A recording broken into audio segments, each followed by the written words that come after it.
Ladies and gentlemen, please welcome President, Server and Tools Business, Microsoft, Satya Nadella.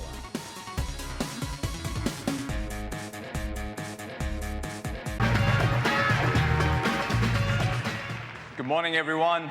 Welcome to day 2 of Build. Hope you had a fantastic time yesterday. What do you guys think of those devices with Windows 8 Preview?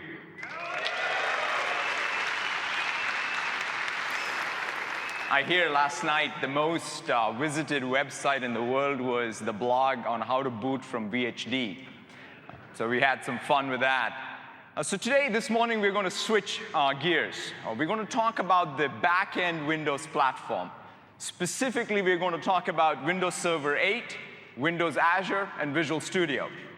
And we're going to talk about this in the context of the great, tremendous opportunity that you as developers have to lead the transformation of applications from client-server to the world of connected devices and continuous services. This is a massive transformation and a massive opportunity for all of you. Yesterday, Stephen and team talked a lot about connected devices, the new hardware, the new form factors, the new interaction models and user experience, the fact that these devices are always connected, and the fact that the applications that are deployed on those devices are constantly getting enhanced because of the services they connect to. The continuous services that are powering those devices have many key attributes. One of them is the fact that they need to be able to scale with elastic infrastructure. You don't need to be bound by the limits of infrastructure. You want to be able to compose these services with code running in a very distributed sense. So this is really where distributed computing comes to fruition in its full form. You want to be able to take the richness that's there in your applications and expose it as data. So the data models that you have inside of your applications is something that you want to expose as a first-class namespace for other developers to use, and you yourself will use data as a namespace while you're building these continuous services and composing these services. You also need to be able to handle the multitude of identities that your application needs to support. Some of them will be consumer identities, some of them will be organizational identities, and having done that and made it very accessible to all devices, you also want to have secure control. That means great access control that is secure. And lastly, you need to run a continuous service, and that means you want to be able to build continuously, deploy continuously, monitor continuously. There's going to be a sea change for us as developers in terms of how we triage, for example, the operational metrics of your code performance, the bug database, as well as the bill that you have from either IT or a service provider. This world of DevOps is something that's going to really change how we think about application architectures. This design point is the core motivation that has led to us building our deep and broad platform across Windows Server 8 and Windows Azure. We've also grounded our platform on the realities of hybrid infrastructure. We know that the infrastructure on which these continuous services run will be distributed geographically, will span organizational boundaries, will span security boundaries. So therefore, we've stressed the commonalities between Windows Server 8 and Azure when it comes to identity, virtualization, management, and the application platform. That way, you as application developers can make sure that your application or your continuous service gets most optimally matched to the infrastructure that is really running across this hybrid distributed computing fabric. We want to illustrate all of this to you through a series of demos throughout today's keynote. These are all grounded in what we see as the application patterns many of you are already building. The first demonstration will be of building a new Metro-style application, connecting to a cloud service. We will then take that cloud service and have it reach multiple devices. We will have that cloud service run on Windows Server 8. And then lastly, we will take that cloud service and make it a composed service where you have data running inside a private cloud data center and some code in Windows Azure and reaching multiple devices. Throughout this presentation, we'll talk a lot about our Visual Studio tools because that's what makes all of this possible. We'll also talk about Windows Server 8 infrastructure, and we'll talk about Windows Azure services. So we're going to let the product speak for itself. So it's going to be lots and lots of demos. And so let's get started with the first demo. The scenario here is about building a Metro-style application, but giving it great capabilities through a service that we build on Windows Azure. And to help me show you that, let's welcome on stage Jason Zander.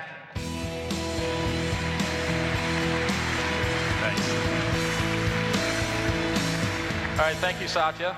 So Satya just mentioned we want to do a really great job pairing up services that we can run in the cloud to all sorts of devices. Now, the example that we're going to use through the next couple of demos to demonstrate this is we built a little game here, a turn-based game. It has a game engine that runs inside of the cloud. We're going to have multiple devices hooked up to that. And throughout all of that, we're going to use your core programming skills, Visual Studio, and all of the other frameworks and languages that we have. Let's go ahead and dig in. I'm going to start off, first of all, right over here with my Windows Developer Preview device. Let me flip that back in here. And we've got two different things here. If we can switch over to the machines. I got my Developer Preview device. I've also got a Mango Windows Phone running up here on top. So I'm going to launch the application here. I'm going to invite friends. First thing we're doing is going to connect up into the Azure service and go ahead and grab who's logged in. Looks like Nate's logged in. Go ahead and click Send Invitation. Over here on our phone, it looks like I've got a notification. I'm also logged in. I'm going to go ahead and click Join to join this particular game. So we're signing in and going. OK, great. And I'm going to go ahead and click Start Game over here so we can go kick this off. So we've already been connecting up into our Azure service. Let me grab a few kind of weapons on here and that kind of stuff and get really set up for the gameplay. So we're ready to go. I'm going to grab this tank. OK. I'm evidently, I don't know, shooting into San Diego or something. I'm not very good aim, but you can see that you saw it on both devices. Again, we're communicating through Azure between both these devices live. So let's see if we can do a little better job from the phone device, and we'll go grab this here and maybe shoot that. Did I mention I write code for a living? I'm really not a very good aim. But you can see that we're going back and forth. I can see I need some more firepower here. Let's go grab the nuke and see if that can do something a little bit more different. It's kind of dangerously close to home there, isn't it? OK, boom. So, all right, you get the idea. We're basically going to go back and forth between these two, again, with Azure connecting everything up between the devices. Now, let's jump in and look at some code and see how exactly did we build this.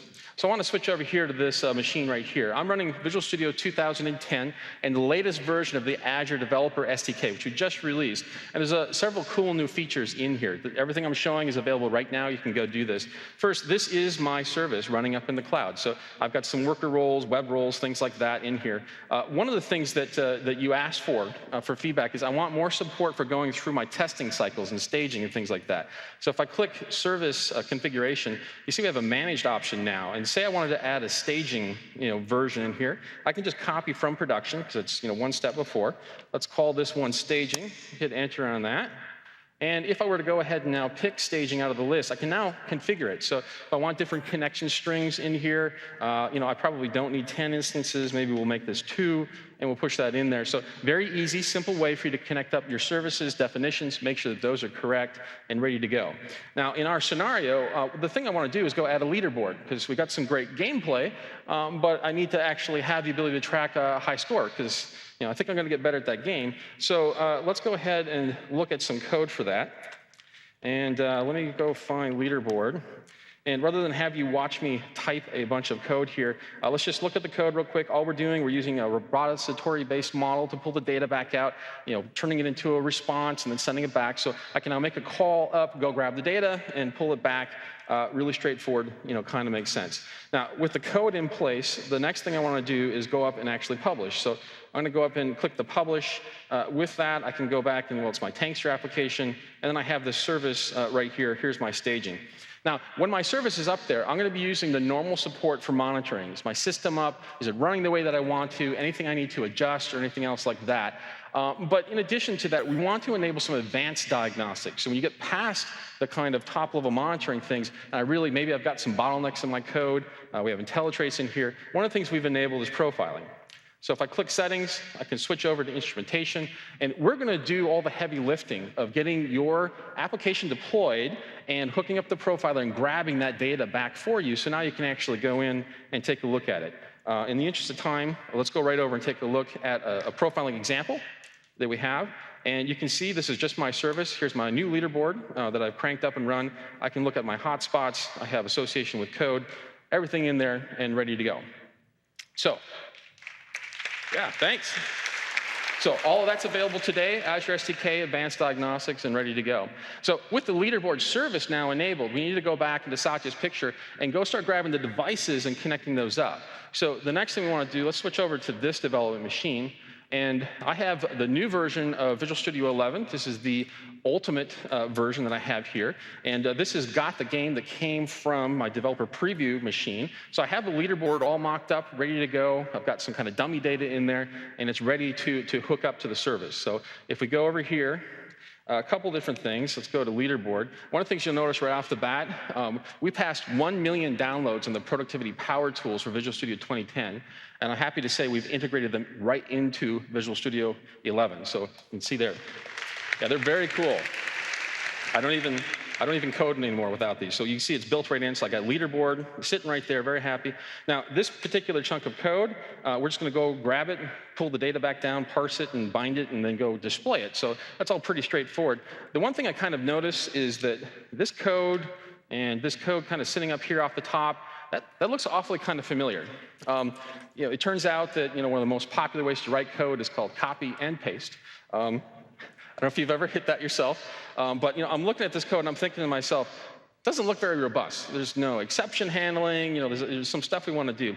So another new feature of Visual Studio 11, I'm going to right-click. I'm going to say Find Matching Clones. Yeah. That is really cool. Now, just so you know, what that did, that wasn't just kind of a grep kind of thing. We actually do a parse. We're ignoring the constants. We're ignoring the names. We're actually looking at the syntax tree across your project. And you also notice that I didn't actually use the entire source method. It's just a block of code. And I can find matches. We can even find strong matches or weak matches and that sort of thing. So very cool sort of feature. So you can look for all that unrobust code that someone else in your team wrote. OK. So we got this basically ready to go. Let me go ahead and launch the application here. And you see I'm running on Windows 8. I'll click the ranking, and there we go. And it looks like I'm doing pretty good. Steve's catching up to Scott and I, so we better practice a little more. So we've got the app up, and it's all connected and ready to go. Happy with that. Let's flip back over here. And so this game is kind of cool. What I do want to do next, though, is these are really nice devices, aren't they?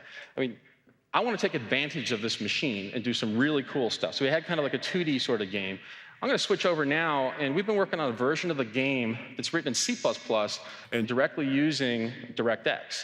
And so let's go ahead and use the power of C++, DirectX on the machine. Let me just go ahead and launch this app so you can see what it kind of looks like. All right, so we got first-class tanks up and running, and I can kind of pan around and kind of take a look at various sorts of things. Oops. I don't think that's supposed to be in there. To be fair to Scott, he didn't put that in there. I'm having a little fun at his expense. He'll be up next, so you'll be able to see that. But we're going to have to fix that before we ship. I gotta take out my practical joke there. So I'm going to go back and do a stop debugging. And we have a couple of teams, the Digit and Pix teams, in the WinC++ group, and they've been working on some cool new tools to help us with DX. So if I open this up, this is what the billboard should have said. Welcome to Tankshire and the population. You can see we have alpha blending.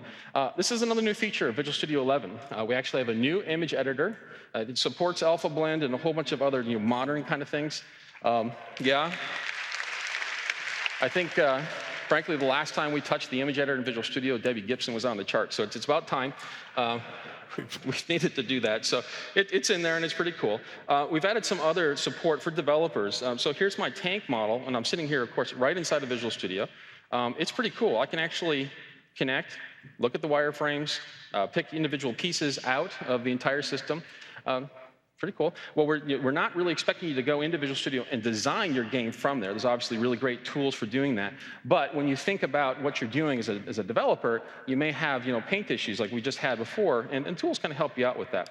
I'm going to go look at Billboard here, and sure enough, this is the component that it looks like is showing up. So I'm going to put that into view. Let me go ahead and select this actual pane. I'll go over to properties to take a look at that. You can see here I have the texture. So that's going to be the thing that winds up on top of the bulletin board. Let me click the ...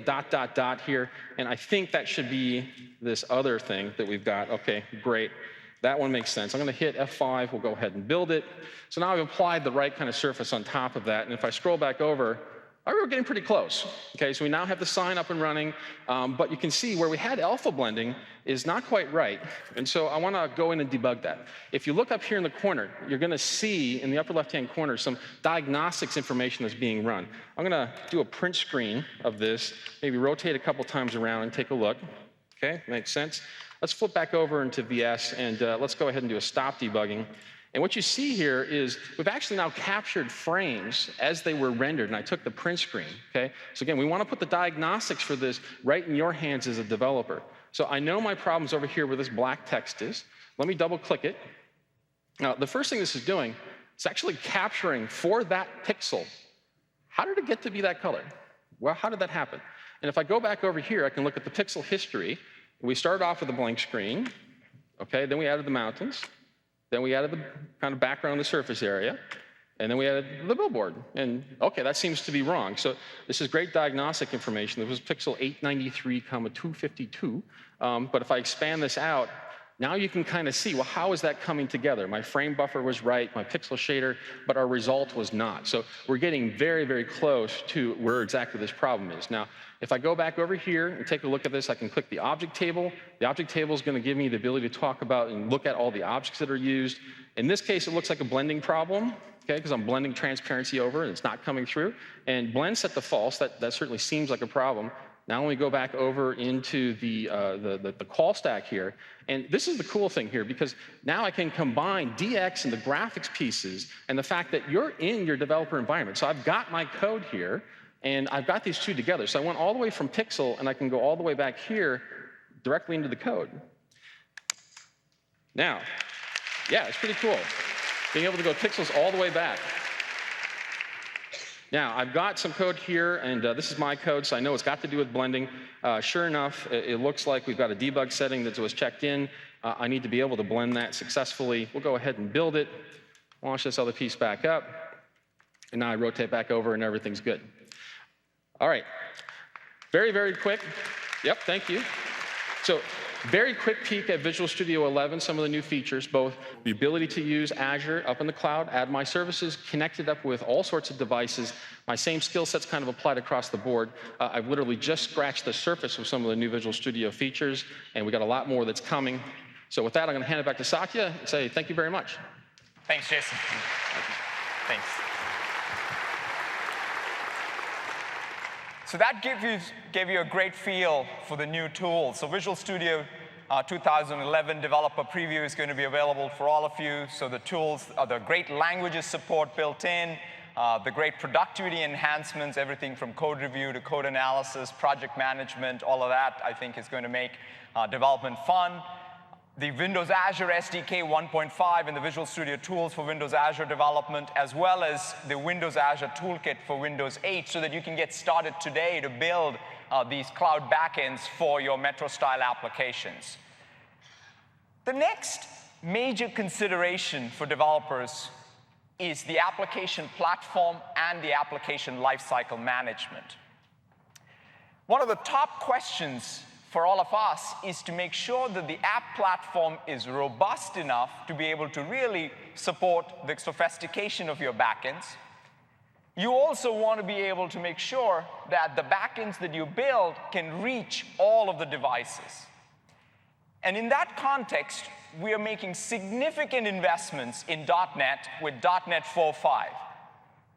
We have enhancements to our messaging, workflow, async support, web, and data parts of .NET, as well as ASP.NET. When it comes to ALM, it becomes a very important service and tool set for you to be able to manage the complexity of your development projects. You want to have the efficiency of the team come through and yet tame the complexity of the project with code for multiple devices, the back-end code. And what we're doing is we're taking Visual Studio Team Foundation services and making it available on Azure as a service to help you get started with managing your projects much more efficiently. And to show you both the next generation application platform for Windows Server 8 and Windows Azure, let me introduce up on stage Scott Guthrie, and then later Jason Zander will show you the new Visual Studio for Tools services on Windows Azure. So Scott?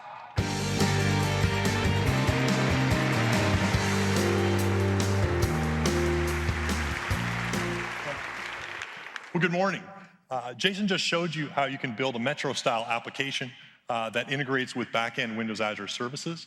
I'm now going to go ahead and walk through how you can build a web application using ASP.NET that integrates with those same back-end services and enables you to build a web experience that can be viewed by any browser and any mobile device. And I'm going to be using the new Visual Studio 11 developer preview, which is available this week, to do it. So we're going to get started here by doing File, New Project. And I'm going to choose the ASP.NET MVC4 template, and we're going to name this project Tankster. And we're just going to use the default Internet Application Project template. For those of you that are new to MVC, one of the things that we do with our project templates is kind of scaffold a default site for you that has a bunch of functionality built in. And so I'm just going to run it here so you can see what it looks like. And so it has things like login, registration, and security kind of already wired up. One of the things we've done with our new MVC4 release is kind of stylized up our template a little bit, made it look a little bit more modern. We've also kind of made some nice adaptations to it, so it adapts to different screen real estate sizes, takes good use of CSS and HTML5, while still working with older browsers. Now, one of the things that we've done, you might have saw yesterday in some of the talks, is made a lot of significant improvements with Visual Studio for both HTML as well as JavaScript development. And the cool thing is a lot of those features you saw yesterday all work for server apps as well.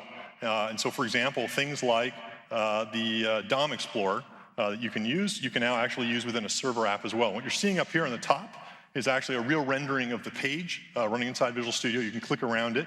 And in the bottom here, as I click on different things, you can see how we've gone ahead and shown different kind of UIs and kind of the view for that. And one of the things that's pretty neat is this new feature that we've added for the server, which allows me to kind of inspect where my HTML is coming from. And you can see on the right-hand side here, we're mapping the client rendering code that was rendered back to the server code that actually caused it to be displayed. And so, for example,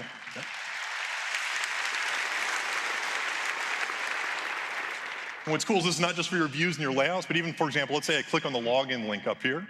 You'll notice we automatically opened up the login partial template here on the right-hand side. We're even smart enough to tell you this is the line that caused it. It's even in the else statement within that view template.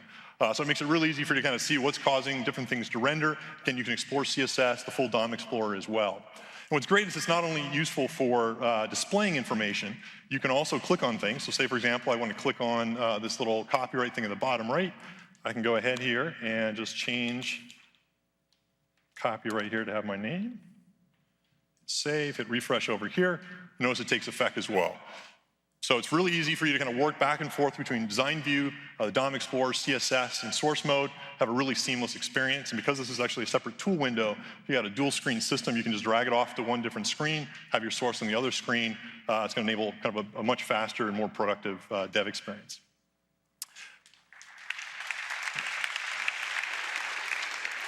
So we have a kind of default site here. I'm going to build this Tankster app, and I wanted to have the same look and feel as the game that Jason showed you a little bit earlier. And so one of the things I'm going to do to kind of enable that is I'm going to get rid of the default site.css file that comes with the project, and I'm going to replace it with a couple of CSS files that already match kind of that look and feel. And so I'm just going to go ahead here. I'm going to import reset.css and tankster.css.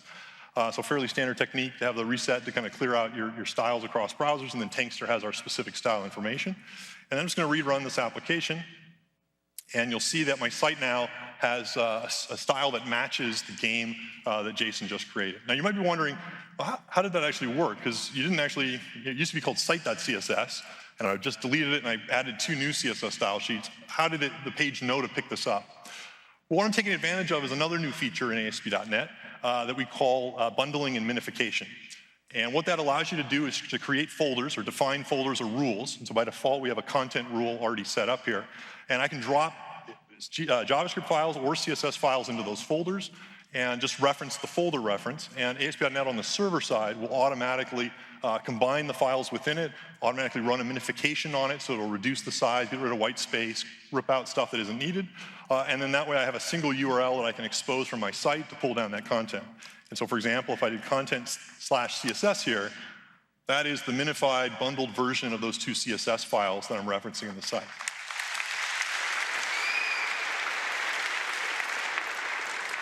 This is great from a dev productivity perspective, and it actually, we still honor in design view, we still honor it with IntelliSense and JavaScript and things, so it's a really nice kind of dev win. It's also a big performance win because you have fewer HTTP requests going back to the server, and the files that are being downloaded are much smaller in size, so your pages are going to load a lot faster. So we got a kind of default site and look and feel here now. Let's actually write some code to call Jason's web services, retrieve the data, and display it.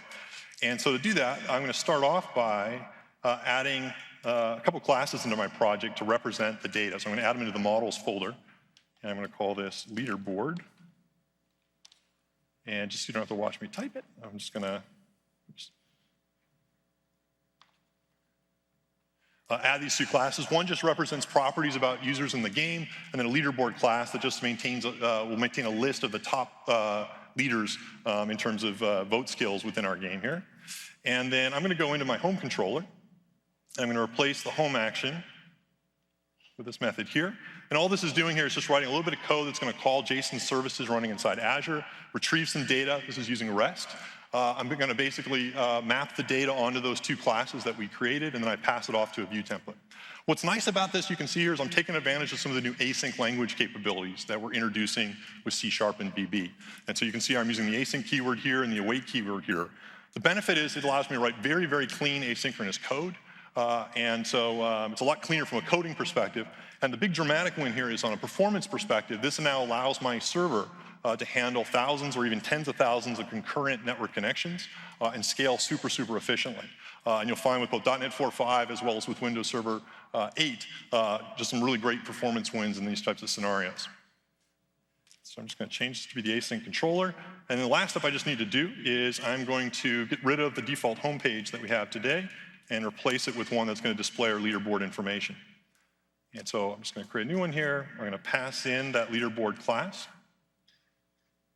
and generate this file. So we'll just give it a title, leaderboard.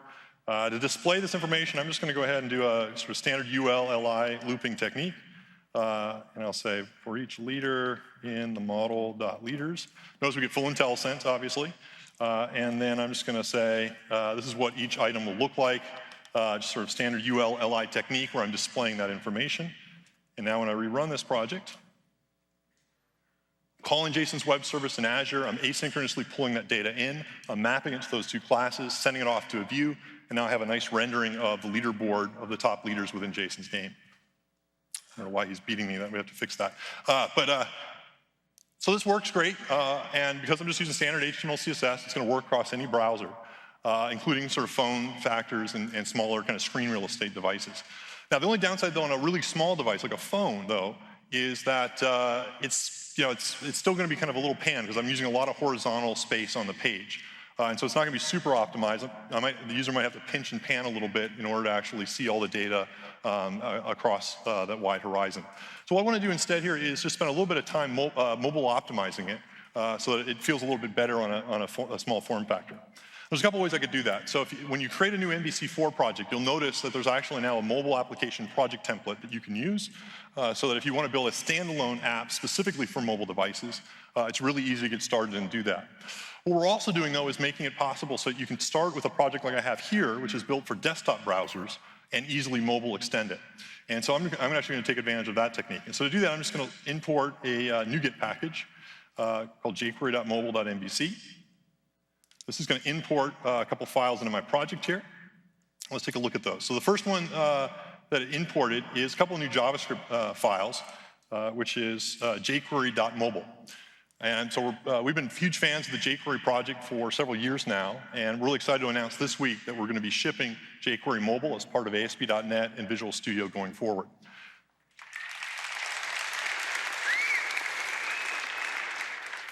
Even better, though, is some of the server support that we're adding to ASP.NET to allow you to easily take advantage of that. And so one of the things that we've done here, if you look inside our project again, is you'll notice that there's a new file that's also been added by that NuGet package called layout.mobile.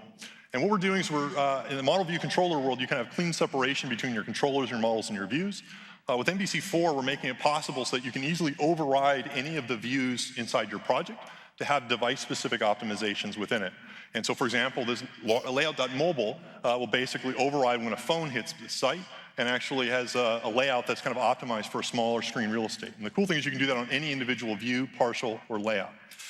So if I wanted to, I could, for example, override the index.cshtml to have a mobile-specific view, but I don't need to do that. So I can choose which files I want to. In this case here, I'm just going to use the standard HTML I have here, but I am going to go ahead and annotate it with a few jQuery mobile annotations. So I'm going to basically say, I want this thing to be a list view style rendering. I want to enable filtering on it, and I want to inset it slightly, so it looks a little better on a really small screen real estate. Now when I rerun this application, in my desktop browser, it's going to look exactly the same because I'm using the standard desktop layout, and those annotations are just going to be ignored, and they're perfectly valid HTML5 annotations.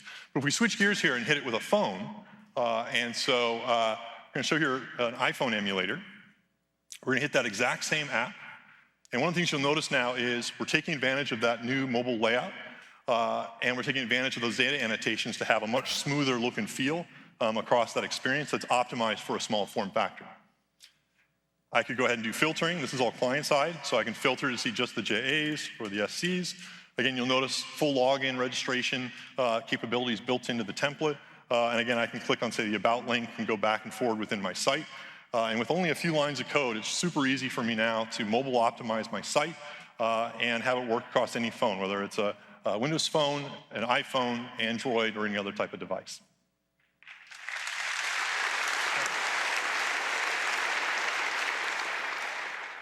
So the last thing I want to do with this application is integrate chat support.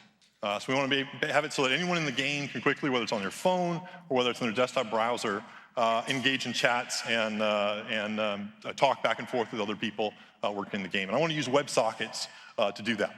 And one of the things we're doing with both Windows Server 8 as well as with .NET 4.5 and Windows 8 itself, obviously, is to support WebSockets in a pretty deep way.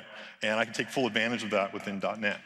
And so rather than having write a bunch of code here, I'm just going to import a few classes and walk you through it. And so I'm just going to install this little chat sample that I've already written and just walk you through some of this code. And so what you're seeing here is a simple chat handler that I've added into my project. I'm just importing it, deriving it from the WebSocket handler base class, and I'm basically overriding three methods. OnOpen and OnClose are going to be used to allow people to join and leave the chat. And then this onMessage method is basically just going to broadcast whatever message someone sends over a WebSocket to this chat server to all the listeners that are currently in the chat room. And then what I'm going to do is just added a view into my project that has some HTML that connects to this chat server. So basically, I just have a div to hold messages, I have a text box and a button on the page, and I have a little bit of JavaScript code with jQuery. It's going to connect to that WebSocket listener within my ASP.NET app. And then basically, I just wire up two events. One on the button, so when anyone enters a text and hits send, we're going to send it over a WebSocket to ASP.NET. And then one when ASP.NET broadcasts it to other users. This is just going to listen and basically update the page with that message. And now when I run this app, I can click on this little chat to go into the chat room. It wouldn't be a chat with just ourselves, so let's actually have two versions of ourselves up. So two separate browsers, two separate connections in the chat room, and I can say, hello, everyone. Spell right. Notice that sent the message to the WebSocket handler on the server. It rebroadcasted. All the other clients immediately got it reflected in real time. Say hello back. And again, it goes back and forth here in a pretty seamless way. Because we're using async on the server, we can support thousands of concurrent users connecting to this chat room. And what's cool is, in addition to kind of supporting WebSockets within our browser and our clients, as well as within ASP.NET and WCF, we actually have a WebSocket API that's new in .NET 4.5 that allows you to connect to a WebSocket channel anywhere. And so, for example, here I could go ahead and run this little command line console called Tankster. This is written in C#. It's a command line console app. It's going to connect to my ASP.NET WebSocket listener, and it's just simulating game chat and gameplay information to it. And we had a little bit more time. We'd integrate it with Jason's other backend services, and now every time that something happens within the game, we could basically broadcast it to thousands of listeners.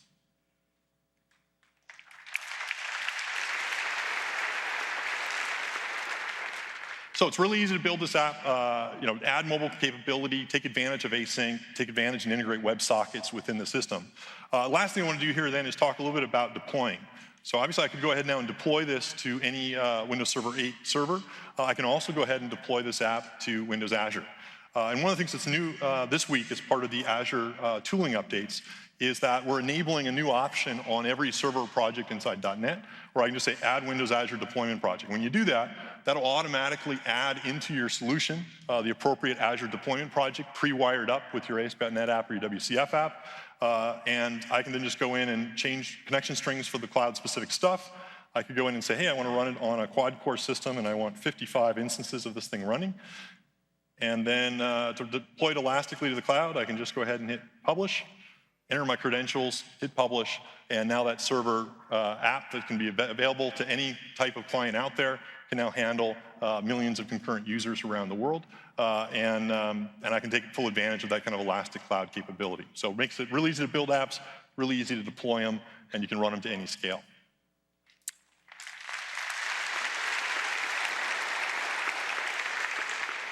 So we finished building our app here. I got some code on my machine. Jason earlier built a whole bunch of code on his machine. Last thing we want to go ahead and do is talk about how, from a project management perspective, can we actually put all that code together, manage it as a project, and kind of do some basic project management. And here to show off, invite Jason back on stage to show off some of the great things we're doing with Team Foundation Services to make that real easy with Azure. Thanks a bunch. Thanks, Scott. That was awesome. All right, so as Scott mentioned, we've actually pulled together a lot of assets now. We've got our service, our new leaderboard, our chat service, everything else, plus all those cool form factors. And it's Scott and it's I and it's another 3 or 4 people building this. We kind of need to pull this together as a team. So let's switch over here, and one of the things I want to do is pull up the TFS preview. So we have Team Foundation Service, and one of the things we've been doing is taking Team Foundation Server and building it as a software as a service on top of Azure. We're using SQL Azure, we've got worker roles, web roles, storage, the whole thing. Great platform for that. Makes it really easy for me. I can just walk up, right here inside of the browser. So let's go off and sign up a new account. And I'm going to put in my account code. Let's make that match our case. Click OK on this, and then go ahead and click Sign Up. Now, we're creating an account right now. The cool thing is, because I'm using software as a service, I'm not going off and provisioning a bunch of machines and pulling it together. Instead, we can let TFS go ahead and create all the project collections and everything else that we need to get the applications together, start doing the developer ops story, doing builds, deployment, all the rest of that kind of stuff. Now, I'm not going to make you watch me create teams and pull that stuff up. Let's go ahead instead and go right into a project that I've already created so we can look at that. Here you'll see I'm just jumping into source view. We've added the game services in here so I can explore around. My entire team has now been added, so we're together working on this project. I can pull down, grab the source code, start doing edits, updates, builds, that kind of thing. One of the things we've done with Visual Studio 11 and for our ALM support is we've done a significant amount of agile work. I'm actually using Scrum across Visual Studio, our own team, when we do this work. So we've actually been using this ourselves internally. It's been awesome. One of the things I may want to do now is go back to my backlog and look at, well, what in my product do I want to be able to go off and enable? So easy planning. I'm all inside of the browser, so it's very low friction to get a hold of. Let's see, as a CVP, I want free cheat codes. All right. That might help me do my aim a little bit better. So you see, it's very easy to go ahead and add a user story into the system. I can move these around in order, figure out where that's going to land. I'm just going to drag it over to my current sprint so we can do our sprint planning. If I now click on the sprint itself, a few things. One, I've got my new user story here. I'm going to go ahead and click plus and go add a new task on here.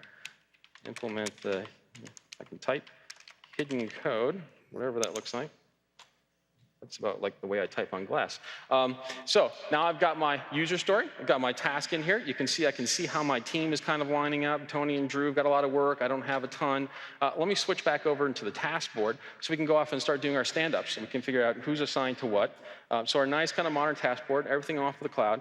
Go click this. I'm going to pull down to me. Okay, this looks pretty good. So I've got some work that I'm kind of doing. I see the new stories here. I'm going to drag that over to in progress and have that automatically assigned to me. So now I can actually start tracking each piece that we're doing, start doing our stand-ups, implementing all of the new functionality and all the new features there, and pull it all back together. Now, the cool thing with the service is it works directly on Visual Studio 2010, so we have a fix that goes in on top of that, allows you to connect up to the cloud. Also works with Visual Studio 11. As Satya just mentioned, Visual Studio 11 is now available for download for MSN subscribers, so you can go for the next couple of days, and then everyone right after that, you'll be able to pick it up and connect those things together, and I encourage you to go take a look at that. So with that, I'm going to hand it right back to Satya and say thanks again. Thanks, Jason. All right, so hopefully you got a great feel for all of the cool work that's going on. One of the things that I wanted to highlight, if I can find the packet, is when last night you picked up your case with the device, you also got this nice little package with an invite code in it. And if probably you were wondering what that invite code was all about, it is the invite code to activate your Team Foundation service on Windows Azure. So please go ahead, take that, and all the things that we talked about and showed, Visual Studio 2011 developer preview, .NET 4.5 developer preview, as well as ASP.NET MVC4 developer preview are all available for download, and hopefully you'll all get a chance to download that and start playing with them. The underpinning of all the applications that you saw is the core Windows platform, Windows Server and Windows Azure. And we're extremely excited to unveil the developer preview of Windows Server 8. This is a major release for us. It is the most cloud-optimized operating system. We have learned from all of the services that we have been running at internet scale, including Windows Azure. And all of that learning is making it into the next release of Windows Server. So let's talk about some of the key features. The first is the application platform. We've already shown you a lot of the capabilities of the application platform, the richness of the .NET 4.5, ASP.NET. But one of the key features of our application platform is the symmetry between what we do in Windows Server 8 and Windows Azure. In addition to that, we have done things to our app container and the app host and made it truly multi-tenant. We worked on the scalability of IaaS, especially in a multi-tenant environment with quality of service guarantees for service providers. So significant progress on the application platform. And then once you build your applications, you want the infrastructure, in which most cases it's the cloud or the virtualized infrastructure.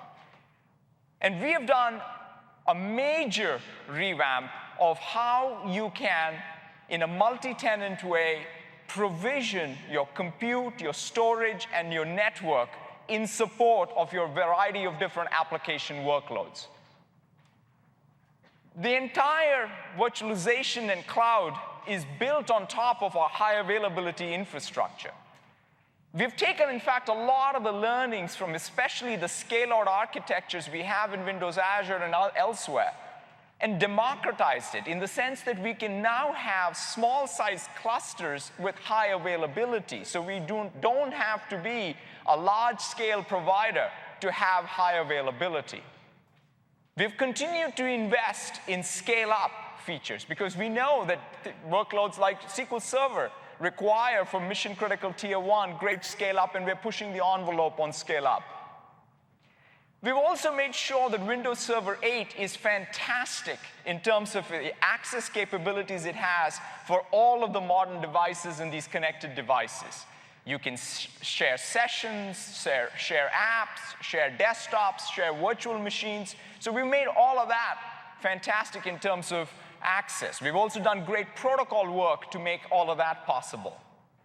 But having made access easy and seamless, we've also made sure that there is great control for the IT administrators, especially with claims-based authorization and centralized audit controls. We can ensure that there's compliance built into the system and enforced both for user access as well as applications.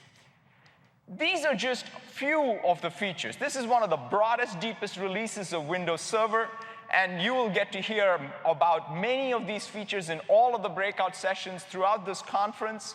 But to give you a feel for how you can use some of these capabilities together to provision the infrastructure for applications that you're building, I wanted to invite up on stage Brian Sorsey from our Windows team to show you some of the capabilities of Windows Server 8. Brian?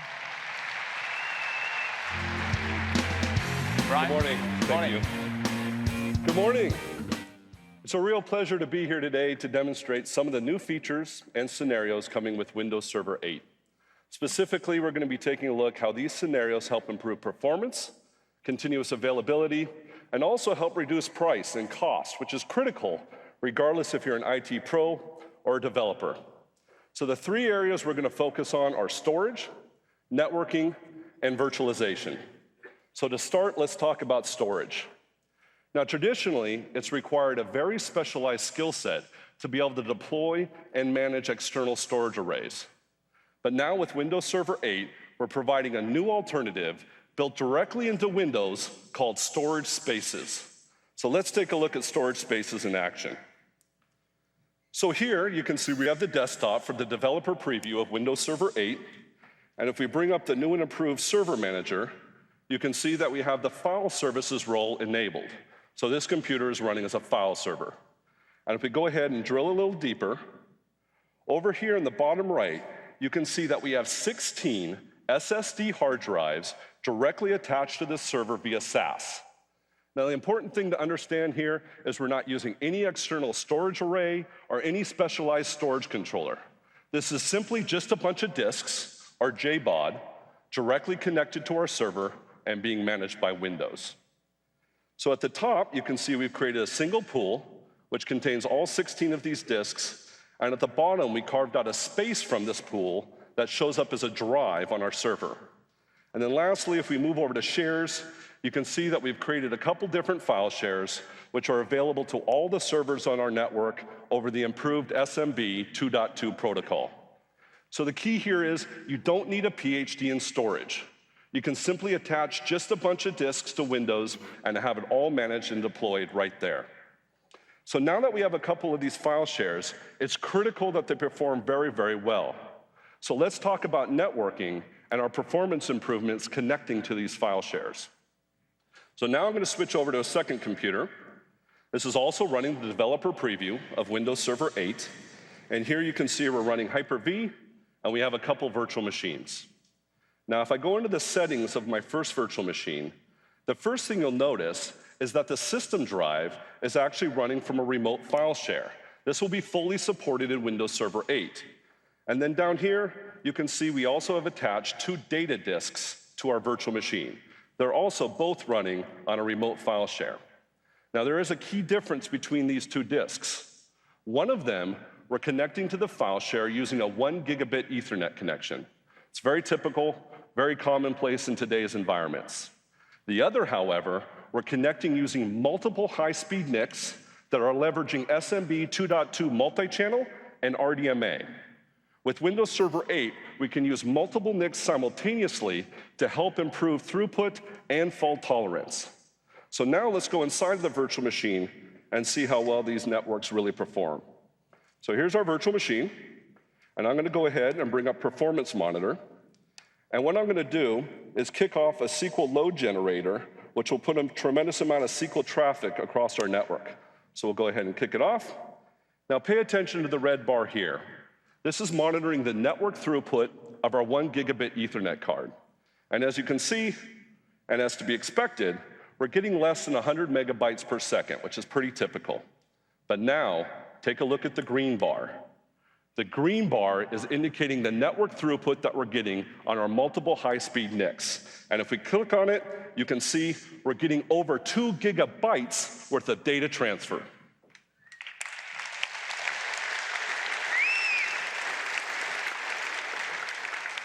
Now, previously, these technologies were only available in high-performance computing, but now with Windows Server 8, we're building them in box for one of the most common roles in Windows.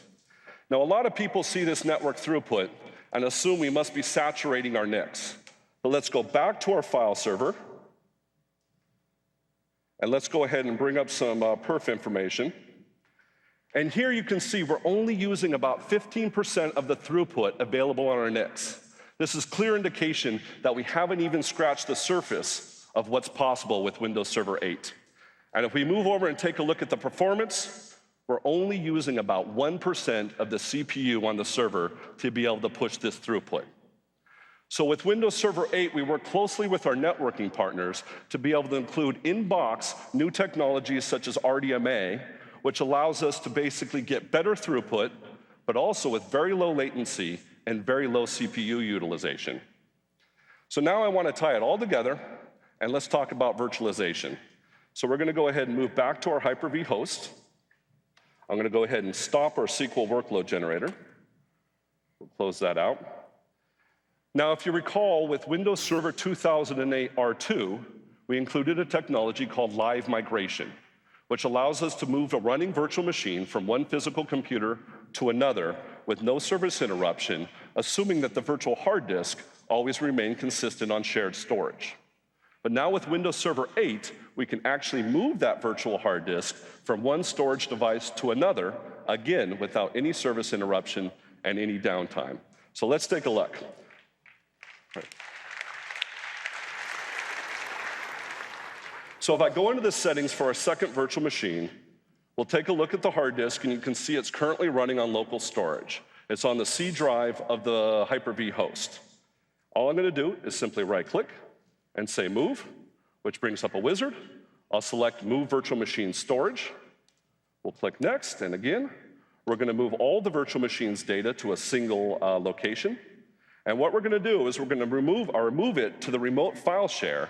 It's the file share that we were looking at earlier that actually is getting its disks from storage spaces. So I'm going to go ahead and paste in the path of the file share. We'll click Next and Finish. And just like that, we're moving the virtual machine hard disk from local storage to remote file share. And if we go into the virtual machine, you can see it's still responsive. I can launch PowerShell, open up folders, move things around. It's all still very responsive. We'll close it out. It looks like it's done. If we go back into the settings of the virtual machine and take a look at the disk, you can see now it's sitting on the remote file share.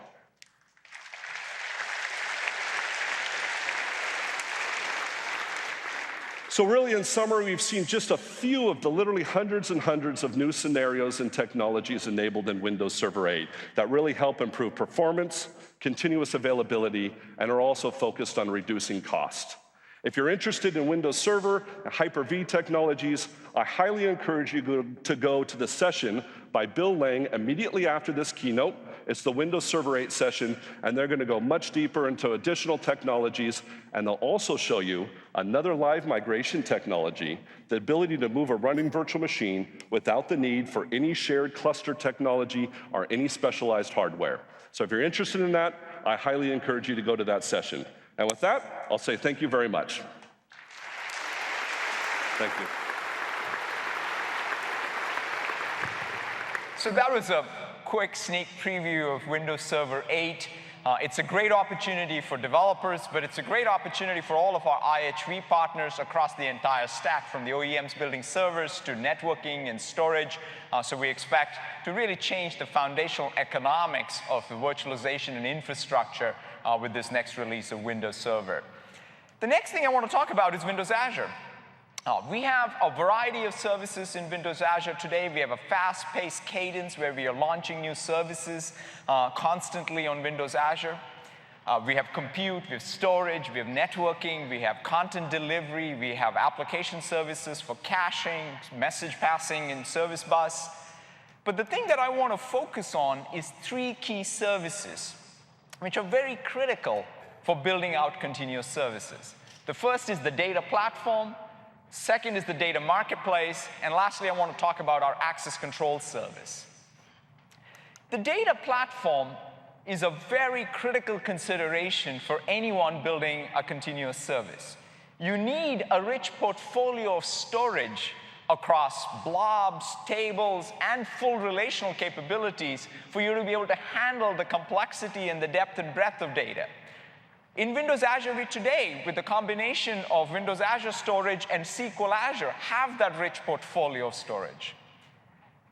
Since SQL Azure is built with SQL Server symmetry, any ISV that has built for SQL Server can migrate this service to Windows Azure and SQL Azure and basically benefit from multi-tenant SQL Server in the cloud.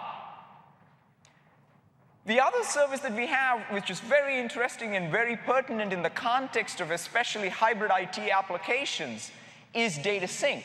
It's like CDN for structured data. You can have data across data centers being synchronized in support of the continuous applications and continuous services that you're building. One of the things that you do as you build out these very rich data-centric applications is create rich data models inside of your app. And one of the great opportunities and new opportunities for all developers is to be able to monetize the data that's there in your applications, independent of your applications, through our Windows Azure Marketplace and the data marketplace capabilities. So you can take the data that you have and expose it through a variety of business models, subscription, transactions, and what have you in Windows Azure Marketplace.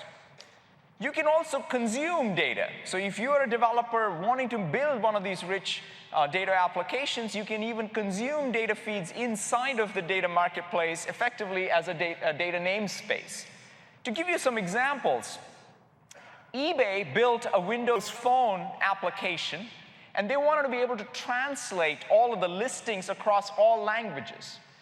They used the Bing translator that's available as an API set and a data set inside of Windows Azure Data Marketplace. This is just one first example of how Bing data will become a critical namespace for developers as you build your application, and we'll continue to add to that.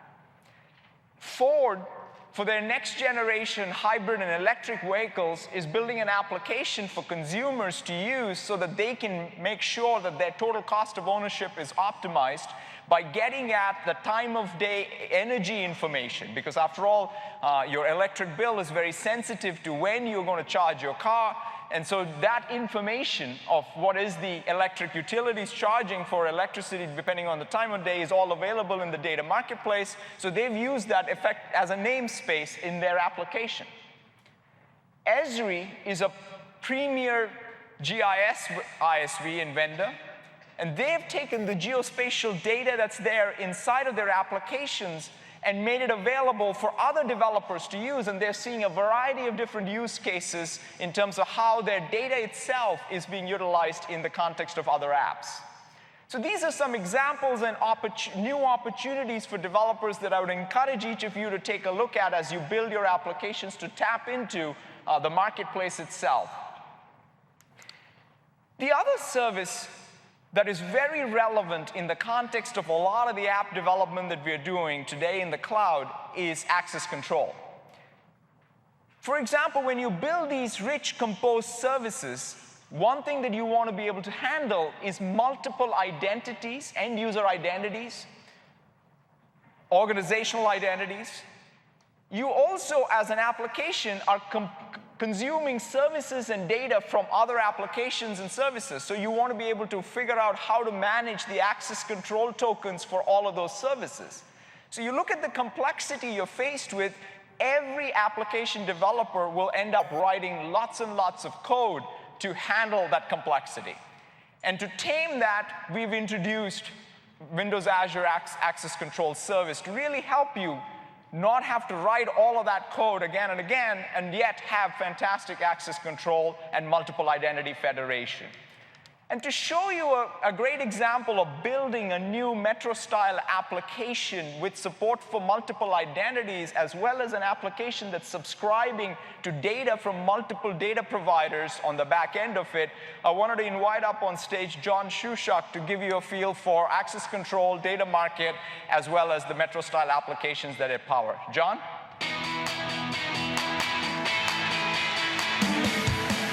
Thanks, Satya.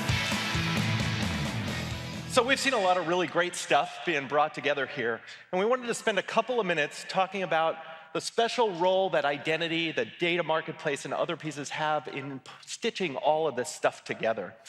So let's get started. Like many of you, as I was coming down here, I used a travel application to help pull it together, and what we've done is we've put together Margie's Travel to illustrate some of the kinds of challenges that we face. Margie's Travel is a pretty sophisticated application. It's got a website, it's got integration with back-end services like Bing data, like the National Weather Service information, ticketing agencies, and there's also a whole bunch of mobile apps. They've got mobile apps out on iPhones and on Windows phones, and they want to have a great Windows 8 application. So as they think about stitching all of this together, they're going to use an account to help the users move through all these things. Now, I could go create an account. I could have a new username and password for Margie's Travel, but guess what? I'm going to forget that. It's just one of hundreds of them that I have out on the internet. So wouldn't it be great if I could use my Live ID or my Google ID or my Facebook identity with this? But as I think about what it would take to do all that on the websites and then on iOS and on the Windows Phone and on, there's a lot of complexity, especially with the proprietary protocols and a lot of work that I'd have to go do. Well, fortunately, Margie's Travel is built on Windows Azure, and it's taking advantage of the access control service that Satya just talked about. And so if I log in here, one of the things that I see is I see a list of identity providers that this app will accept. That list actually came down from the cloud where the Windows Azure Access Control Service had been configured to support these identity providers. This represents a great opportunity for Margie's Travel. They can add, they can dynamically adjust the collection of identity providers that they want to use by just going up to Azure and configuring the project without touching all of those websites and all those different applications. I'm going to actually use Facebook to log in here. And as you can see, I'm using the new Windows 8 broker that allows me to manage my interactions. And I'm going to log in with my Facebook identity.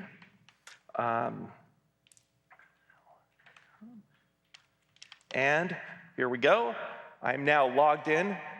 And what I've got is the information that I went out to the website, connected in, and now I've brought that back down to my application. It was actually pretty easy to build this. So let's take a look behind the scenes and see how all this was put together. So I'm going to open up Visual Studio here, and as you can see, the very first thing that I do is I use a new Windows 8 capability called the Windows Credential Password Vault. This is going to enable single sign-on across applications on Windows 8, and in particular, you'll notice on this line of code, I open up the password vault, I check to see if I already have a credential, and if I do, I'm done. I just log in. I don't have to type any usernames and passwords. Now, if I don't have one of those, we're going to go through the sign-on experience. The first thing I'm going to do is I'm going to go up to Windows Azure, and I'm going to say, hey, Windows Azure, for this particular project, what are my identity providers? That's what you see going on here. We're doing just a straightforward HTTP GET to the Windows Access Control project, and we're getting back a list of the identity providers in JSON. I then go and bind that to the UI, And once the user has selected one of those items, here's where the interesting work's going to go on. We're using that new Windows 8 web authentication broker to provide a consistent, safe experience for users to log in. It's the combination of this Windows 8 capability plus the Windows Azure Access Control Service that's doing all the heavy lifting to support all of these different identity providers. Notice I don't have a lot of complex code here. There's no crypto that I'm having to manage or anything. Once I get this back, I get the information back, I go and grab the token, and then I use that token on requests to the server. That's kind of it. That's the code to go support multiple identity providers. And there's one more part, which is when I'm done, I put that back in the credential vault. That credential vault is going to be pretty cool. It's going to enable this single sign-on across apps on Windows 8. But where it gets really interesting is when I get into some other situations. Well, suppose I've logged into Maggie's Travel as I've done, and now I'm running to the airport. I've got my tablet with me, and I'm loaded up with baggage, and I want to go see what's going on that application. So here's another machine. Do I really want to type in with one hand on there? Watch what happens. I simply go over here, and because the Windows credential vault, that password vault, has synchronized between all my machines, my credential has flowed from my work machine over to my tablet, and I've simply logged into the application without having to enter any information.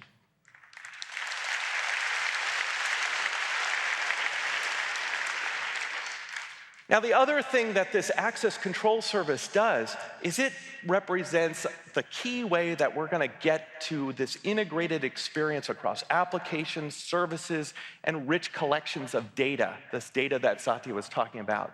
So as you can see here, when I've looked at my flight information, I'm taking information from the National Weather Service, from Bing, from analytics, from Wolfram Alpha, and all of that information is coming out of that data mart. We're using the same identity service that we're using for our users. We're now using it on the back end between our application services so that these things can be enabled safely, securely, and build. So this is a pretty great thing that this enables. Now, the other great thing that this enables, you'll notice I've just been upgraded. I actually got a notification back from Margie's Travel up on the server. So think about the flow of credentials that enabled that. I went to a website. I used my Facebook identity to log in. I entered my travel information. I then went to my work PC. I used Windows 8. I logged in. My credential then flowed across to my tablet. Once it was on my tablet, it enabled this secure connection back from Margie's Travel to the tablet so that notifications could be done. This is a great example of where we're seeing Windows 8 plus Windows Azure working together to enable new kinds of experience that your users are going to love. So all of this code is available. The technology we're releasing as part of the Windows Azure Toolkit for Windows 8. You'll have that tonight. We're making it available. Thanks very much. Thanks, John. So hopefully that gives you a great feel for some of the new services in Windows Azure. We also have some new announcements today with respect to Windows Azure. The first thing is the Service Bus. There's the September release of Service Bus available today. We also are making Windows Azure Storage available with geo-replication today. And this is a major big deal for any one of you who cares about high availability across data centers. This is going to be a fantastic feature for you that you get automatically using Windows Azure Storage. Windows Azure Marketplace expansion, we are taking the Marketplace to 25 additional countries. And also, as part of that, we are making Bing data feeds available. I talked about the translator feed that's available in the Windows Azure Data Marketplace, and we're going to expand very rapidly a lot of the great first-party data that we have in Bing and make it available to developers as a namespace. So lots of things coming in Azure. Stay tuned, because we have a pace which is pretty much every month you will see us get new stuff out there for you to be using and previewing. Now let's tie it all up. Let's close out with a very real-world example of a continuous service. A real-world example of a continuous service is going to have all of the things that we talked about as the implications of hybrid IT. That means there will be code running in your data center. You will deploy some parts of your application in a public cloud. You want to reach a variety of different devices, but you want to make sure that this entire application has high availability characteristics, great management characteristics.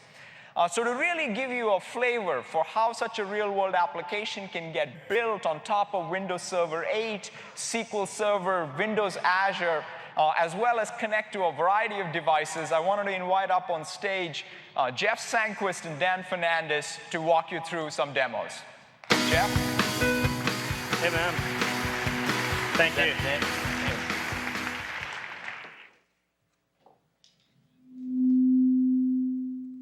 Directed Electronics is a worldwide leader in automotive accessories. Viper protects, remote starts more vehicles than anyone on this planet. This is the Viper Smart Start. It connects your car to the cloud. It allows you to locate, unlock, lock, and remote start your car all from the cloud. Today, I'm excited to show you how Viper is looking to take the next step in cloud enabling your car, giving you easy access to vehicle diagnostics, telemetry data, and key notifications all from your Windows phone. Let's show you some code and the app. All right, so what I'm going to do, Bring up the web you page. did it. Okay.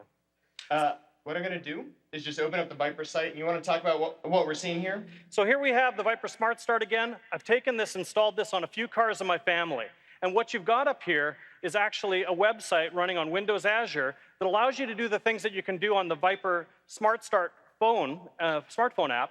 And you can actually do things like start, unlock, and lock your car. But we can do a few more things here on this site. Yeah, so I think the real takeaway is we can actually have onboard diagnostic information. And that information is the telemetry data of what's going on in your car. And if we just zoom in here, we see Jeff, this is your daughter, Bryn. See real-time data of her location and telemetry data that we've decided to share in the cloud. So what's happening here is the car is sending, think of it as a heartbeat to the cloud. The data's processed, written into Azure table storage, and then what our page is doing is using a REST call and HTML5 to give you a real-time display of that car while she's driving in Seattle on Highway 520. And it's really fun to be able to see where my daughter is, those locations, all on the web, and just actually see how fast she's going. And I can give her a call and say, slow down, sweetie. The dream of the protected father. So we see your wife here. In addition to the diagnostic, that telemetry data, we also get troubleshooting information. So the things that mechanics have access today when they plug into your car, we can now make that available, and you can be able to see that rich data. And we actually see your wife's check engine light is on, and she's been driving with 300 miles so far with it on. Really nice. But the good news is looking at the map here, she's stopped, and maybe she's fixing it. Well, actually, no, she's at Nordstrom's, so I don't think she's actually fixing it. But okay, we'll move on here. So let's actually go into your car page. And, nice. Ooh. I think you have more pictures of your car than your children. I love all my children the same, even my car. Okay, so what's really interesting is with the cloud, since we have this heartbeat of data, we have tons of big data. We can actually aggregate that data and show you real-world data from all three of your cars compared. So Jeff, you are the orange line. We have average miles per hour, miles per gallon, and top speed there, Mr. 89 miles per hour. Now this was a track day. I go to Pacific Raceways. I do lapping out there. It was nothing to be going here. Let's move on quickly. I'm sure it was in a school zone. Thanks. This is actually really a fun view. Yeah, so what we're seeing here is aggregate data. So for people, our team's been using this for the last couple weeks, and what we did is aggregated that data so we can see this is a map of Seattle for us actually recording average speed, miles per hour, and throttle. And we'll actually go in here, because this is, we all work in building 24. And in the key here, you can see anybody going greater in green, that's 25 miles per hour, but we're going over 30 here. Yeah, zoom in here, and it's really neat because you can see the paths that all of us take in, go in with it, we take the GPS data, and we actually go in, and you can go into the parking garage, into underneath our building. This is really fun to see. And you think about the ability, for example, to be able to see real-world miles per gallon data for your car. Yeah, and power of data to the people. I mean, you can imagine, like, being able to see what other cars are doing if people opt into this, and actually, it's just so much fun when you have access to data like this. All right, so you being the overprotective father, let's go into Bryn's profile.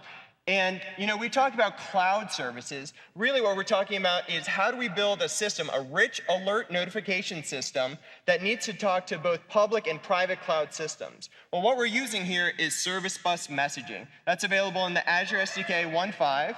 Yeah, I think there's one fan, all right? 1,000 fans, 2,000 fans, many fans. Let's hear it. Let's, There we go. You work in the crowd, that's great. Trying to. Okay, so we have a number of alerts, and you being the overprotective father can say when a car can be driven. You can get alerts on your smartphone if it exceeds a certain mile per hour, or set a geofence, meaning get alerts if your car exceeds a certain area. And using that same Smart Start system, you can add a vehicle tilt sensor and actually know if your car is being towed and get that notification. But again, with the things I love here is setting a geofence for my daughter. I know when she's gone out of the little area, we keep this around a 3-block radius around her house. She enjoys driving her car around that. When she goes out of that, I can get a notification on my Windows phone, and it's just a great thing. Or we can send notifications to her. If she's still driving and curfew is coming in 20 minutes, she can get a notification and say, honey, it's time to come home. It's 6 p.m. I love it when we can use technology to micromanage our families. It's great. We got to get to some code here, though. Yeah, so what's actually going on behind the scenes, and we're using service bus messaging. Let me just actually say something. One thing about Viper is, like any enterprise, they have many different systems. They have cloud applications. They have on-premise servers that are hosting high business impact data. They have these partner extranets. This solution that we're building and what things we do with Service Bus works across all of these different systems, and that's just a really powerful thing. Yeah, and with Service Bus messaging, this device can publish. We use a publish-subscribe mechanism. So that device writes to the cloud. It doesn't need to wait for all the different systems that need to listen and act on this alert to wait. Those different systems, some of them can be within the firewall and only run, say, after 5 p.m. Some of them are going to be cloud services that act immediately. So, a customer database, an auditing system, and so forth. What we're going to do, though, is build a system that listens to a subscription of those alerts. So we have Visual Studio up here, and I'm in a worker role. And what we're going to do is, within this worker role, I just have a quick snippet to expand some code. And let's hit Shift-Alt-Enter to full screen this. So we are going to create a subscription client to our phone notification subscription. Each of the different systems get a copy of the message, and the device doesn't need to worry about it. It just writes it, and it's in a reliable store in Azure. Each of the different backend systems can read from it. And what we're going to do is use try receive to read a message. So it'll return true if there's a message. And what we'll do is say vehicle alert equals.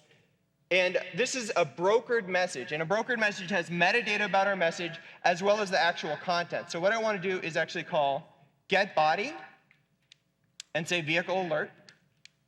All right, so now we have our actual alert. And just to see what's going on here, I'm going to do a trace.writeLine and say alert.toString. Now we're building a notification system for Windows Phone, so I'm just going to call a method, and I'll show that in just 1 second. And I'll pass in our alert. And then when we're done handling this message, to remove it from our queue, we just call message.complete. And if for whatever reason this doesn't get to our service bus, the message is still there. So it's only removed when we actually call this complete. So let's jump into our send notification. So we're passing in a notification, and the way Windows Phone alerts work is each device has its own URL. So we need to be able to get the URL for the specific hardware device, the ID, and we do that. We create a toast push notification, passing in the message and letting the phone know what page to load.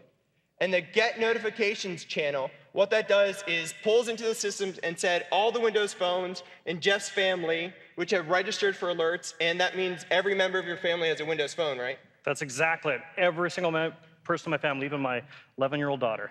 Awesome. Okay, so we loop through and send the message. So what I'm going to do is just start running this service. I'm going to click F5, and with any luck, this will actually work. We are going to do some side-by-side. Stay on target. Let's rebuild. Let's try one more time. Here we go, running the deployment. Running the deployment.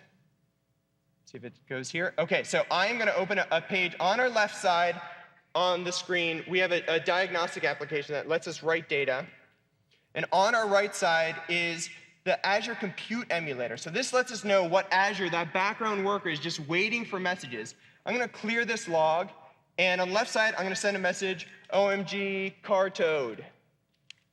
Exclamation mark. All right. So I'm going to send an alert. That alert's going to go into our Azure process. So the message has been sent. And what it's doing is it's writing to service bus. Our worker role here, yay, it worked.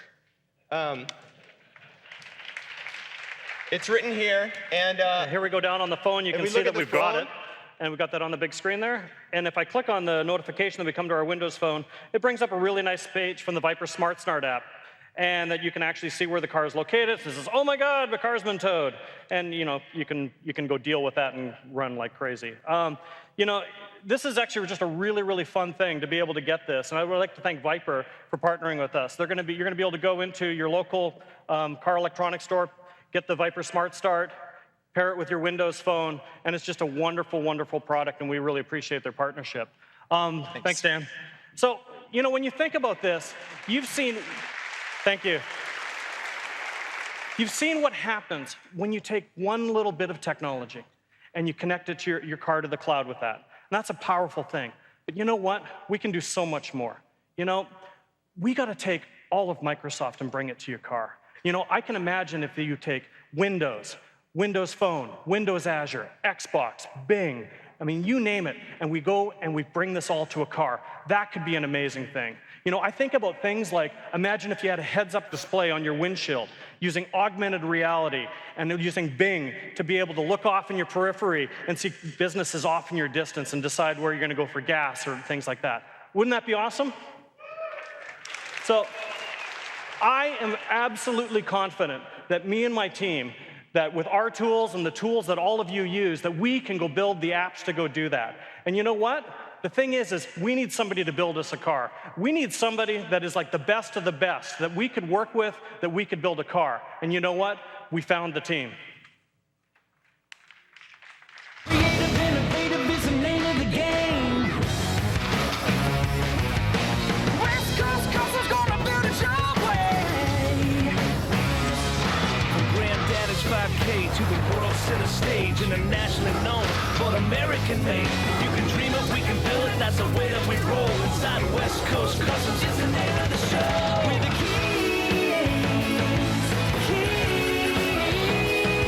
kings of customs. West Coast Customs. Ladies and gentlemen, please welcome CEO and founder, West Coast Customs, Brian Friedlinghouse. Inside West Coast Customs is the name of the show. We're the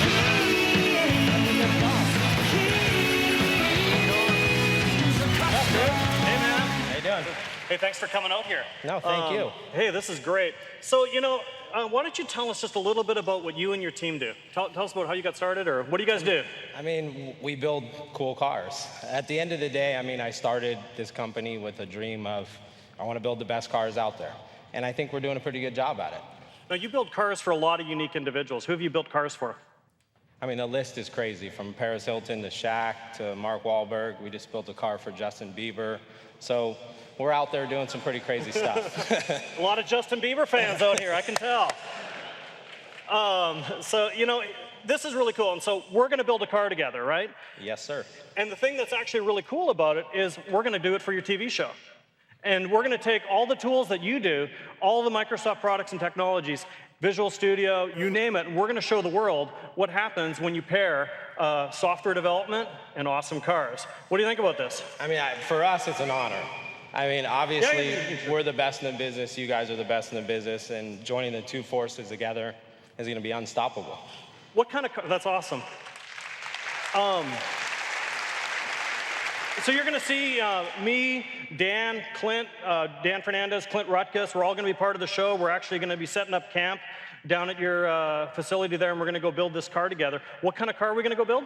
We're going to build a new Mustang. We're going to take a 2012 Mustang. We're going to put a 1967 Mustang body on top of it and give it the blacked out, just low-key looking, super powerful, super technology car. That's going to be awesome. And things we're going to be doing is we're going to be doing heads-up displays with augmented reality all through your windshield. We're going to be doing a Connect on the front, Connect in the rear, skeletal tracking, just a bunch of amazing things with Windows. We're going to tie it back into the cloud, and you're going to be able to see all of this on Discovery Channel, Discovery Networks, and it's going to be a really, really cool thing. I'm excited about it. I think this is going to be a really fun thing to go see. Tune into Discovery this December, and let's go build a car together, man. Let's do it. Thank you. Thank you. Thanks, guys. Thank you very much. Thanks. So that was a fun demo. And throughout all of the demos that you saw today, I'm hoping that you got a great feel for how to build these new applications that bring to life the world of connected devices and continuous services. Make no mistake, this is a huge opportunity for all of you developers to lead the way of this transformation. You have all of the platform capabilities and tools in Windows Azure, Windows Server 8, and Visual Studio to be able to do that.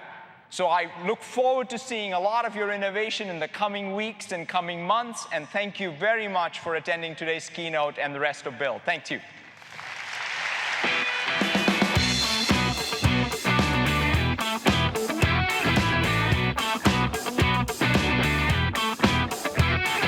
Ladies and gentlemen, please welcome Chief Executive Officer, Microsoft, Steve Ballmer.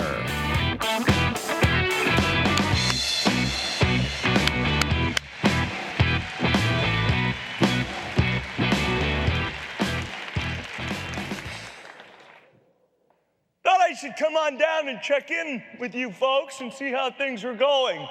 Any reactions to what you saw yesterday and today?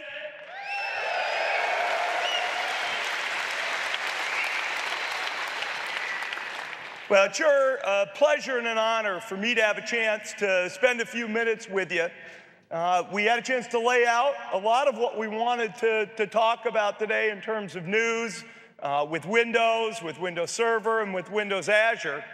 What I'd like to do is just give you a little bit of a broader context, if I might, and talk a little bit about how we see the opportunity for all of you as developers going forward. I sure hope the show has been interesting. I know it's been fun.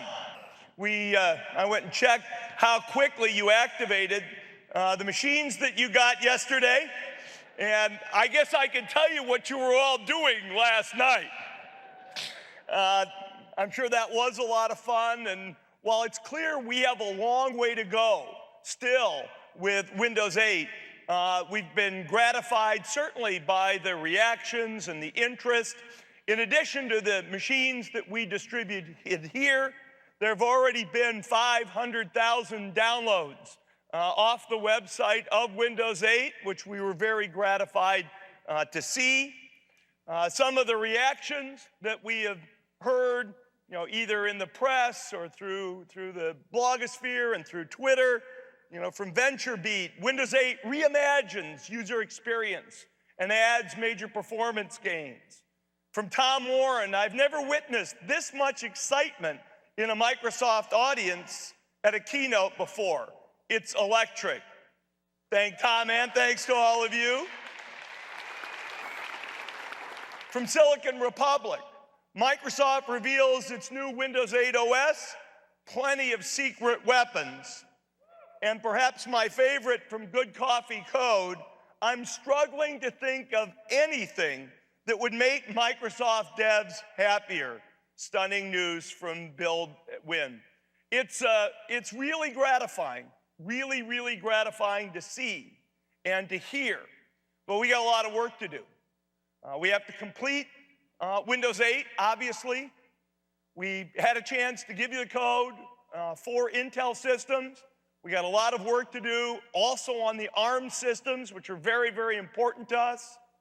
You'll get a chance to play with much of the product, but not a lot of the live services. And of course, just finishing with the kind of quality and performance that we will require and that you want to see is a big, big deal for us. So a great start. We're happy to be here, and we're happy that you came and spent this time with us. As I take a look and think about kind of what we've announced here in the context of a broader set of themes that we've locked onto as a company, in a sense, you could say that if Windows 8 is Windows reimagined, we're also in the process, and Windows 8's an important step of that, of reimagining Microsoft. And really reimagining around four big themes. Number one is new hardware form factors, and I'm going to talk about that. Cloud services, new application scenarios, and a new class and new forms of developer opportunity. Each and every one of these things is shifting our direction, what we're doing, what we're trying to accomplish. And each and every one of them, I think, have incredible opportunities, not just for us, but for every developer in the world. The cloud services one, we and others have been talking about now for a while. And yet I would tell you, we are still very, very much early in the shift to cloud services. I was reminded about that in a customer meeting the other day. And still, while everybody's willing to say now, we're all in, the cloud, it's all about the cloud, the speed with which people really think that applications will move to be these continuous services that get delivered to these connected devices that Satya was talking about, whether it's through the browser or through more application-oriented forms like Metro-style apps. We are still very much in the early days of that phenomenon.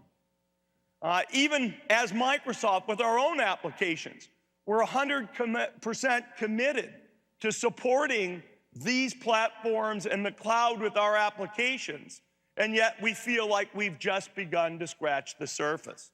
So each and every one of these things creates an opportunity that I want to talk about. Our approach to these new opportunities is centered in Windows. It's not about doing something else. It's about broadly, as Stephen Sinofsky talked about yesterday, it's about broadly reimagining Windows. Windows 8 is a form of that. Windows Live, Windows Phone, Windows Server, Windows Azure. In a sense, it's all about pivoting, building on the technology foundation of Windows and taking it in new and unexpected directions to reach new hardware, to reach the cloud, to create new developer opportunities. All of those things, for us, pivot around the changes that we're making in Windows. I was gratified, certainly, to see the response on Windows 8, as I said. I was also gratified to see some of the early feedback just this morning about Windows Server, because we do need to reimagine it for this world. There was a quote here, Windows Server 8, the ultimate cloud OS. Nothing from Microsoft, and I mean literally nothing, has ever been this ambitious or has tried to achieve so much in a single server product release since Windows 2000.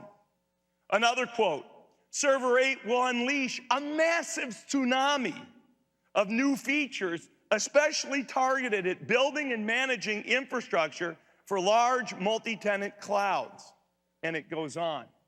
So in every sense, every member of this family of products, the core platform on which we've built our company, we're pivoting them all with Windows at the center for a new class of hardware and services that get built by all of the developers around the world. We didn't talk here about Windows Phone because we did the launch of our Mango system, Windows Phone 7.5, a number of months ago.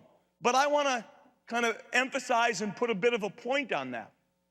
I think with Windows Phone 7, which we launched just less than 12 months ago, we delivered a really great product.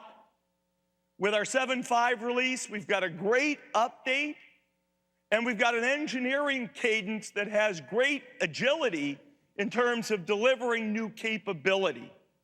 Certainly, you can see the kind of family approach between Windows Phone and Windows 8 itself. We're certainly sharing technology. IE is shared, DirectX is shared, XAML is shared between the two systems. The application momentum behind Windows Phone has really been gratifying, considering we're still early and relatively lower than the other guys in terms of volume. And we really appreciate your support. With the new release, we've doubled down on this concept of revolving life on the phone around the people who are important to you in your life. There's new phones, there's over 500 new features. We have the announcements over the last few weeks of phones from HTC and Samsung to be available in the US and Europe and other countries. And we're still all anticipating the great work that Nokia will do on its phones as they come to market and, frankly, help lead Windows Phone into new geographies and price points and form factors in ways that I think will be very important. And you'll see us just continue to invest in improving on what is really a very fine product, but still a product that's important for us to get, if you will, fully appreciated by consumers around the world. Great quotes on this one. Windows Phone, the operating system is a mix of elegant and whimsy that's a treat to use. From Gizmodo, it's striking how much more connected to people Windows Phone now feels than any other phone, even Android. So great start, thank you. Great start, a lot of work to do, but in no quarter as we move to reimagine Windows for new hardware types, in no sense is the phone anything other than one of our most important targets. x86 and ARM will both be important chip families as we move forward. And I think that's important for me to stress for this audience. It's not going to be Intel or ARM, it's going to be Intel and ARM for various usage scenarios and the like. PCs, tablet form factors, phones, new UI and input paradigms, like the Connect paradigm that we've brought to the Xbox platform, new highly virtualized servers, and really, over time, completely reconfigured data centers where the relationship between storage and compute and networking pivots dramatically from what it is today. And it's that target, that vision of what we can do that's cheaper and more efficient and more functional for users, IT people, and developers alike that is propelling our ambition and interest in really working with hardware vendors much more closely to define what the future of these devices look like as you marry our software with devices from a number of manufacturers around the world. Cloud services.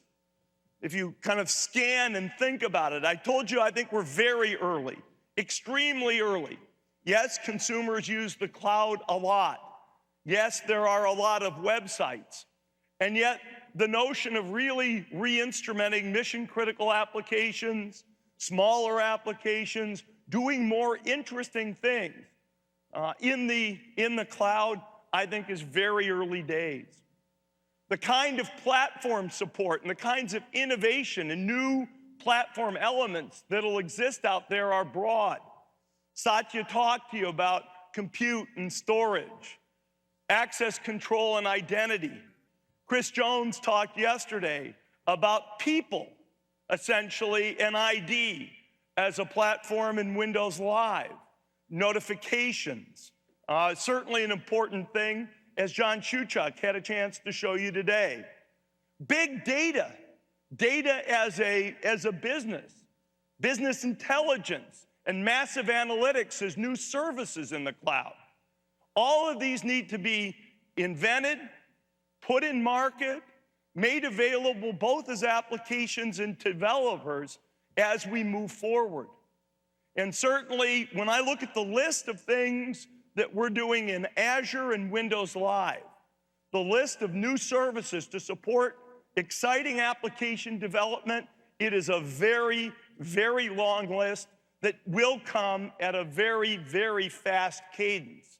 And so while this is a point in time, we share with you what you have, as Satya said, it's important because this is an area where I think a lot of new opportunity will be created for developers and certainly a lot of value.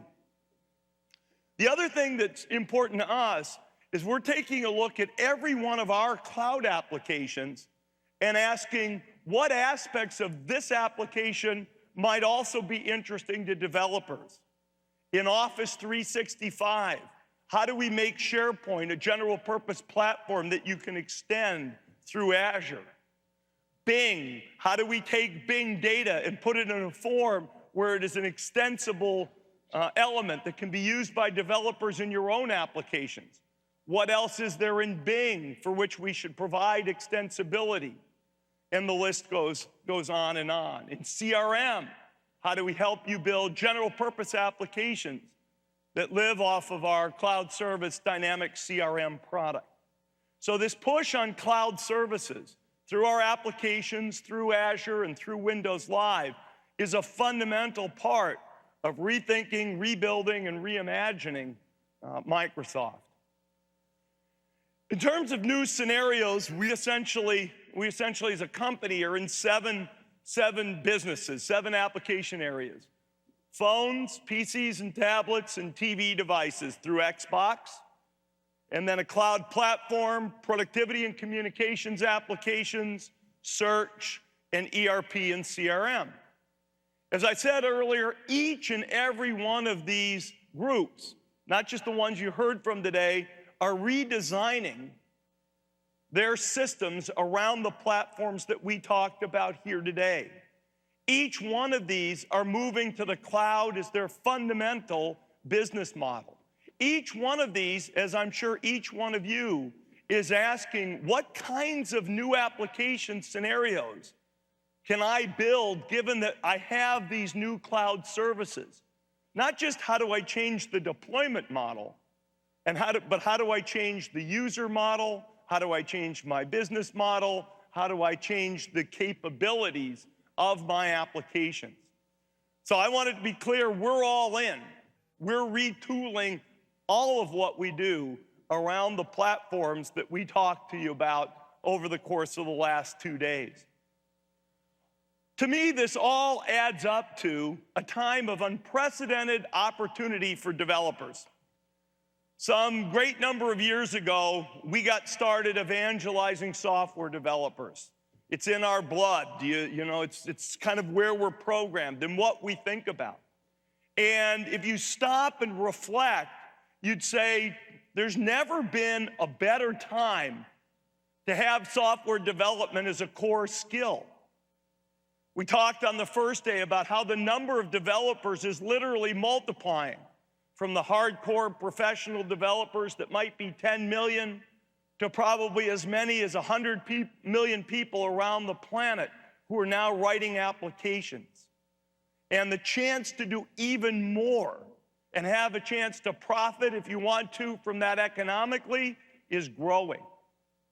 As you take a look at the work we've had a chance to talk about here today, I encourage you to consider a few things that I think will tell you that betting on us and the work we're doing will be an essential and valuable part of everything you do.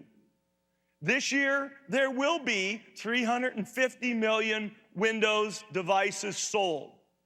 There's no phone, there's no tablet, there's nothing on the planet, there's no operating system on the planet that will ship 350 million units of anything other than Windows. And that creates opportunity for developers. When we ship Windows 8, there'll be an installed base of at least 500 million Windows PCs that can be upgraded to Windows 8. If you take that whole pool of opportunity, literally many, many hundreds of millions of people will be the target for your innovation on day one, let alone the ability through the popularity of Windows servers and enterprises and the increasing footprint and visibility of Windows Azure for you to use those same skills to build applications from the service all the way on out to the device, and then monetize with a range of new commercial models. Satya talked about the data marketplace. Stephen talked about the Windows Store. We want you to be able to sell apps and services and content and data. We want you to be able to sell for a single transaction or a subscription. We want you to be able to sell to consumers and to enterprises. And we want you to be able to make money from the work that you've done.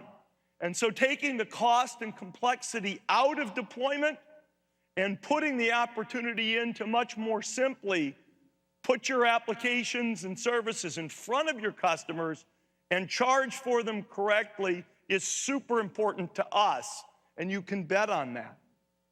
We'll give you choice and we'll give you familiarity. Stephen talked about language choices. C++, C#, JavaScript. We want to make sure that we let you leverage skills that you have. Some of you will want to race with us to the public cloud. Some of you will say, hey, look, I still sell or work with enterprise customers who need to deploy things on-premise and in private cloud. We're going to make that a choice that's easy to make and bind to late in the process. We talked about the level of investment we're putting into helping you target HTML with or without Windows. How you can target Windows 8 and Windows phones and Windows Azure, Microsoft applications. And of course, we live in a world where we need to let you build services that also target and integrate with non-Microsoft platforms. And I hope through the demonstrations and discussions, our openness on that point was absolutely clear. Compatibility remains a hallmark of what we do, which is important to you as developers. If you really want to make maximum return on your investment, it's got to keep with us as we move forward. Windows 8 runs Windows applications that go back, now I guess I can fairly say, decades ago. Windows Phone 7.5 will run Windows 7 apps. Whatever the successor to Windows Phone 7.5 is, it's going to run Windows Phone 7 applications. The work we're doing in Azure to make it much more seamless to bring a Windows Server app to the Azure platform is all part of Microsoft's compatibility promise to create opportunity for you. We want you all, individual developers, 14-year-olds in their home, and people who are cutting code, who have a full-time job but cutting code on the side, small development companies, websites, application, custom development, large websites, large application developers, people who work for enterprises, come one, come all. It's the day and age of the developer. It's the day and age of the Windows developer. And so what?